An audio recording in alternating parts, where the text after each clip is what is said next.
దేవునికి స్తోత్రం.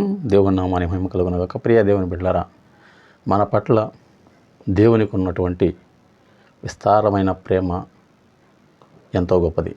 ఎందుకంటే చూడండి, యెషయా గ్రంథము 5వ అధ్యాయము 2వ వచనం. ఆయన దానిని బాగుగా త్రవ్వి రాళ్లను ఏరి అందులో శ్రేష్టమైన ద్రాక్ష తీగలను నాటించెను. దాని మధ్యను బురుజు ఒకటి వేయించి ద్రాక్ష తొట్టి తొలిపించెను. ద్రాక్ష పండ్లు వలింపవలనని ఎదురు చూచుండెను, కానీ అది కారు ద్రాక్షలు కాచెను అని మనము దేవుని యొక్క వాక్యంలో చూస్తూ ఉన్నాం. దేవుడు బాగుగా త్రవ్వి రాళ్లను ఏరి పారవేసి అందులో శ్రేష్టమైన ద్రాక్ష తీగలను నాటించెను అని మనం చూస్తూ ఉన్నాం. శ్రేష్టమైన ద్రాక్ష తీగలు. యోహాను సువార్తలో ఇంకొక వాక్యం చూసుకున్నాం. చూడండి, యోహాను సువార్త 15వ అధ్యాయంలో దేవుడు మనలను ద్రాక్ష తీగలతో పోలుస్తూ ఉన్నాడు. చూడండి, నేను చదువుతున్నాను, వినండి శ్రద్ధగా. నేను నిజమైన ద్రాక్షవల్లిని, నా తండ్రి వ్యవసాయకుడు. నాలో ఫలింపని ప్రతి తీగను ఆయన తీసి పారవేయును. యేసు క్రీస్తు ప్రభువారు శ్రేష్టమైనటువంటి ద్రాక్షవల్లి. ఆయనకు అంటుకట్టబడిన ప్రతి ఒక్కరూ శ్రేష్టమైన వారు. ఒకవేళ శ్రేష్టత లేకపోతే, ఏమండి, పరిశుద్ధత లేకపోతే ఆ ద్రాక్ష తీగను దేవుడు ఏం చేస్తాడంట? తీసి పారవేస్తాడంట. కానీ దేవుడు మన పట్ల చూపిన కృప ఎంత గొప్పదండి. బాగుగా త్రవ్వి రాళ్లను ఏరి పారవేసి శ్రేష్టమైన ద్రాక్షవల్లిని నాటించి ద్రాక్షకాయల కోసం ఎదురు చూస్తూ ఉండగా, కానీ మనిషి కారు ద్రాక్షలను కాసి దేవుని కృపను కోల్పోయేవారు అనేకులు దినాల్లో. దేవుడు శ్రేష్టమైన జీవితాన్ని దేవునికి ఇచ్చాడండి. కానీ మనం ఏం చేస్తున్నామంటే ఆ జీవితాన్ని దేవునికి తప్పించి అన్నిటికీ ఉపయోగిస్తున్నాం. అన్నిటికీ అంటే ఇక నీ ఇష్టం. దేవునికి కాక, నువ్వు దేవుని మందిరానికి రాక, దేవుని వాక్యమని నీ బ్రతుకును మార్చుకోక, ఏమండి, ఇవన్నీ చేయకుండా ఇక నువ్వు చేసే ప్రతీదీ దేవునికి విరుద్ధమైందే. నీ వాక్యము చేతన అడుగులు స్థిరపరచుము. యవనస్తులు దేని చేతని తమ నడకను శుద్ధి చేసుకుందరు? నీ వాక్యము చేతనే కదా. అంటే ఏంటి? నరుని యొక్క మనస్సును శుద్ధి చేసేది దేవుని యొక్క వాక్యము. నరుని యొక్క ప్రవర్తనను సరిచేసేది దేవుని యొక్క వాక్యము. అటువంటి దేవుని వాక్కునే నువ్వు వినకపోతే, అటువంటి దేవుని వాక్యాన్ని నువ్వు లక్ష్యము చేయకపోతే నిన్ను ఎవరు పరిశుద్ధపరచగలరు? నీ తప్పును ఎవరు సరిదిద్దగలరు? నీ తప్పును సరిదిద్ది నేను ఒక శ్రేష్టమైన ద్రాక్షవల్లిగా చేయటానికి యేసుక్రీస్తు ప్రభువు ఈ లోకానికి వచ్చాడండి. అవును, ఒక పరిశుద్ధమైన వ్యక్తిగా, ఒక నీతియుక్తమైన వ్యక్తిగా నేను మార్చాలన్నదే ఆయన ఉద్దేశం. నువ్వేం చేయాలంటే, నువ్వేదో గొప్ప గొప్ప పనులు చేయని అవసరంలా. యేసుక్రీస్తు నన్ను సృష్టించిన దేవుడు, ఆయనే పరిశుద్ధుడు, ఆయనే సర్వశక్తుడు. ఆయన నన్ను ప్రేమించి నాశనమో అవబోతున్నటువంటి నన్ను ప్రేమించి నా కొరకు పరలోకం నుండి భూలోకానికి దిగివచ్చి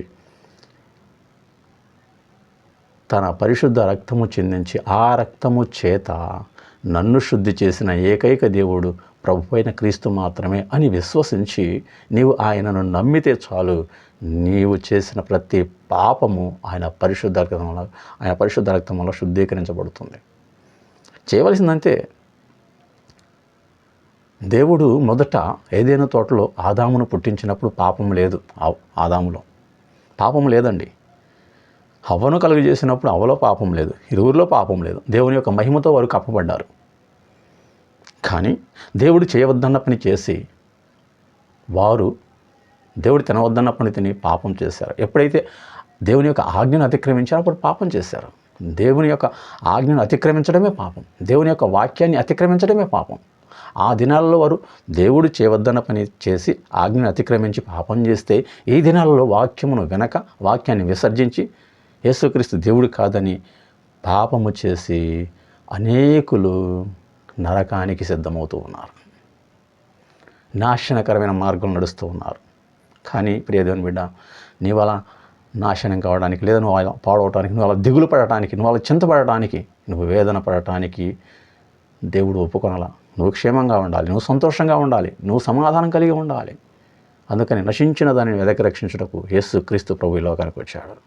నేను రక్షించడానికే, నిన్ను పాడు చేస్తున్నటువంటి, నేను ఇబ్బంది పెడుతున్నా, నేను వేదన పాలు చేస్తున్నా, నిన్ను ఇబ్బందుల పాలు చేస్తున్నా, సమస్యలు ఎలాంటివైనా సరే తీసివేయుటకు యేసుక్రీస్తు ప్రభువారు శక్తిమంతుడు, సమర్థుడు, నువ్వు నమ్మితే. అవునండి, నువ్వు నమ్మితే. కాబట్టి నువ్వు ఏ స్థితిలో ఉన్నా పర్లా, యేసుక్రీస్తు నమ్మితే చాలంటే నీ పాపాలన్నీ ఆయన క్షమించే దేవుడు, నేను ఆదరించే దేవుడు, అన్నిటికీ మించి క్షేమకరమైన జీవితాన్ని నీకు దయచేసే దేవుడు అండి. కాబట్టి దేవుని వాక్యం వింటున్నప్పుడే దేవుని బిడ్డ, ఈ సమయంలో నువ్వు కూడా దేని చేత బాధింపబడుతున్నావో తెలియదు కానీ, దేని చేత ఇబ్బంది పడుతున్నావో తెలియదు కానీ, నువ్వు యేసుక్రీస్తున్న విశ్వాసం ఉంచినట్లయితే ఇదిగో నీకు సమాధానం ఇవ్వడానికి, నేను రక్షించడానికి, నేను స్వస్థపరచడానికి యేసుక్రీస్తు ప్రభువు ఈ లోకానికి వచ్చాడు. తన రక్తాన్ని ధారపోసి, తన రక్తాన్ని చిందించి తన ప్రాణాన్ని ధారపోసాడండి. ఎస్, ప్రభు అయిన క్రీస్తు ప్రేమను నువ్వు గుర్తిరిగినట్లయితే, ఆయనలో నిలిచి నువ్వు ఫలించాలి అంటే చేదైనది ఏది నీలో లేకుండా చూసుకో.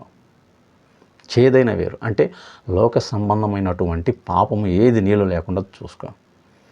పాపం ఉందో జాగ్రత్త, ఎప్పుడోకప్పుడు అది నేను పట్టి వదలదో జాగ్రత్త. కాబట్టి ఇదే రక్షణ సమయం, ఇదే అనుకూల సమయం. ఇప్పుడే ఆయన సన్నిధిలో మన పాపాలు ఒప్పుకొని క్షమాపణ పొందితే రక్షించబడతామండి, క్షేమకరమైన జీవితాన్ని పొందుతామండి. చిన్న ఉదాహరణ, ఒక వ్యక్తి ఇప్పుడు బిడ్డలారా వాగులో తన బట్టలు ఉతుక్కుంటూ ఉంది. అక్కడున్న ఒక దొంగ ఆమె బట్టలు ఉతుకుతూ ఉంటే ఆమె మెడలో ఒక బంగారపు చైను వేలబట్టం చూశాడు. ఆ దొంగ ఆ చైన్ ఎలాగైనా కొట్టేలా ఆమె దగ్గరకు వచ్చి ఆ చైన్ పట్టుకొని గట్టిగా లాగుతున్నప్పుడు, ఆమె దాన్ని నివారించడానికి చూసినప్పుడు ఆ దొంగ దగ్గర ఉన్నట్టు కత్తి తీసుకొని ఆమెను పొడిచి ఆ చైన్ లాక్కుని పోతూ ఉంటే ఆమె కుప్పగూలిపోతూ అలాగనే దొంగ యొక్క కాళ్ళను గట్టిగా పట్టుకునేది, అలాగే చనిపోయింది. ఆ పట్టును విడిపించుకోవడానికి దొంగ వల్ల కాల దూరంగా పోతున్నటువంటి పోలీసులు అతని మీద డౌట్ పడి, అతను ఎక్కడో చూసినట్టుంది మన స్టేషన్లో అని, దొంగ ఫోటోలు ఉంటాయి కదండి స్టేషన్లో, కాబట్టి అతనే పిలువు అన్నప్పుడు వాడిని పిలుస్తుంటే రావట్లా, వాడు దగ్గరికి రాకపోతుంటే ఏంటి వాడు ఎంత పిలిచిన రారా నిన్నే అంటే రావట్లా. ఇక కానిస్టేబుల్ కనుమానం వచ్చి వాడి దగ్గరకు పోయి తీరా చూస్తే ఆ నీళ్ళల్లో వాడి కాలు పట్టుకొని ఒక ఆమె అలాగే ప్రాణాలు పెట్టడం చూశాడు. అప్పుడు అర్థమైంది, ఈ చైన్ కోసం వీడేమని చంపాడు. ఆయన పోలీసులు తీసుకెళ్ళి వాడిని భయంకరంగా కొట్టి స్టేషన్లో పడేశారు. ఎందుకంటే పాపం కూడా అలాంటిదే. నువ్వు మరణానికి పట్టుబడ్డావా, జాగ్రత్త, నేను రక్షించేవాళ్ళు ఎవరు లేరేక. నరకంలోనే అగ్ని ఆరదు, పురుగు చావు. అలా కాకుండా నువ్వు బ్రతుకుండగానే ఆ పాపము నుండి, నిన్ను గట్టిగా పట్టుకున్న ఆ పాపము నుండి, పాపానికి కారణమైన ఆలోచనల నుండి నేను విడిపించాలి అంటే ప్రభు అయిన క్రీస్తు మాత్రమే. ఆయన రక్తము ద్వారానే నీకు పాప క్షమాపణ. అవునండి, ఇదిగో లోక పాపంలో మోసుకొని కూర్చున్న దేవుని గొర్రెపిల్ల అని లేఖనం సెలవిస్తుంది. కాబట్టి నీ పాపాలను, నా పాపాలను, నమ్మిన ప్రతి ఒక్కరి పాపాలను తనపైన వేసుకుని మరణించిన లోకరక్షకుడు ప్రభు అయిన క్రీస్తు. అలాగూ రక్షించడమే కాదు, నీ ఆలోచనలు సరిచేసి, నీ ప్రవర్తన సరిచేసి నేను క్రమమైన మార్గంలో, సక్రమైన క్షేమకరమైన మార్గంలో నడిపించగలిగేటువంటి శక్తి దేవుని వాక్యానికి మాత్రమే ఉంది.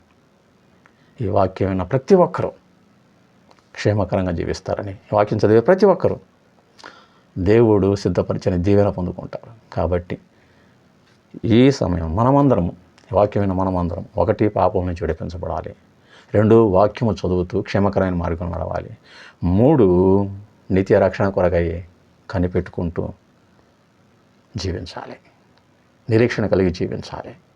మనకంటూ ఒక ఆశ ఉంది, మనకంటూ నిరీక్షణ ఉంది, మనకంటూ ఒక ఉన్నతమైనటువంటి లోకం, పరలోకం ఉన్నది.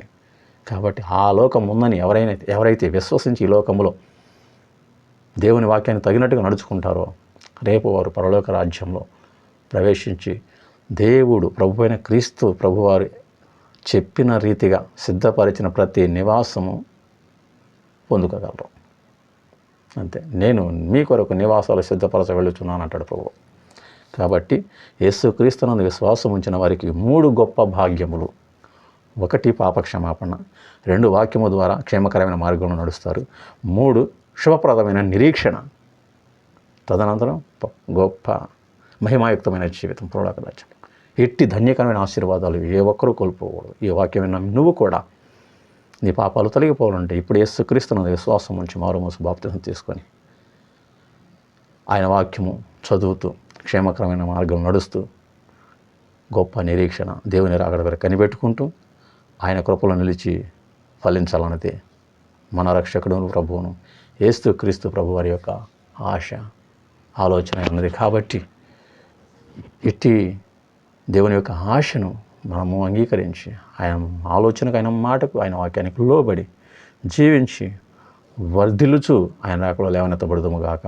ఆమేన్. చిన్న ప్రార్థన. సర్వకృపానిధికి స్తోత్రాలు చెల్లిస్తున్నాం తండ్రి. ఇదిగో ప్రభువా, మీరు సెలవిచ్చిన రీతిగా నా తండ్రి ద్రాక్షవల్లి మీరు అయ్యా, మంచి ద్రాక్షవల్లి వలె నీకు అంటు కట్టబడి నా తండ్రి క్షేమకరమైన మార్గం నడుస్తూ శుభప్రదమైన నిరీక్షణ కలిగి రేపు రాకడలో లేవనెత్తబడిన పరలోక రాజ్యం స్వతంత్రించుకునే ధన్యత చేరువచ్చిన ఈ వాక్యమైన ప్రతి ఒక్కరికి దయచేయండి, మాకును దయచేయండి. ఇలాగున ప్రతి ఒక్క విషయంలో నీ సన్నిధి సహాయం మాకు తోడుగా నడిపించమని మా రక్షకుడును ప్రభువును యేసుక్రీస్తు నామమున ప్రార్థించి అడిగి వేడుకుంటున్నాం తండ్రి. ఆమేన్. అందరికీ మన్నాత మంచిదండి.